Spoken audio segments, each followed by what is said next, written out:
नाज़रीन ख़बर है कंदरकोट में सिंध हुकूमत पारां स्कूलन के बंद रखण वाले फैसले खिलाफ सवें शहर ने स्कूली शागिर्दन PTLF मुख्तलिफ सियासी कारकुनन पारां हथन में प्ले कार्ड खड़ी गुलाम मुस्तफ़ा मीरानी, हाफिज़ नसरुल्लाह चना, मौलाना अब्दुल हफीज़ बिजाणी, ज़ुरियत बिजाणी, सजाद बिरोई, इब्राहिम खागी, सदरुद्दीन मरेटो, अकरम बाजकाणी, मीर फाइक अली जखरानी, बशीर अहमद मीरानी,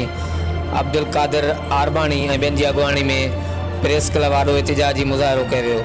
जंहिंमें शामिल अॻुवाणनि शहरनि ऐं स्कूली शागिर्दनि तालीमी इदारा खोलण लाइ सिंध हुकूमत खां तालीमी इदारा खोलण जो मुतालबो पूर्ण कयो। अॻुवाणनि चयो त सिंध हुकूमत कोरोना जी आड़ में ॿारनि जी तालीम खे तबाह करे रही आहे ऐं सिंध हुकूमत खे घुर्जे त अवाम जे मुतालबे खे क़बूल करे बंदि थियल स्कूलनि खे फौरी तौर खोलण जो ऐलान करे। जेकॾहिं सिंध हुकूमत अवाम जे मुतालबे ते अमल न कयो त सॼी सिंध में एहतिजाजी सिलसिलो तेज़ कयो वेंदो। हर वक़्तु आगारण लाइ ॾिसंदा रहो JTN वेब।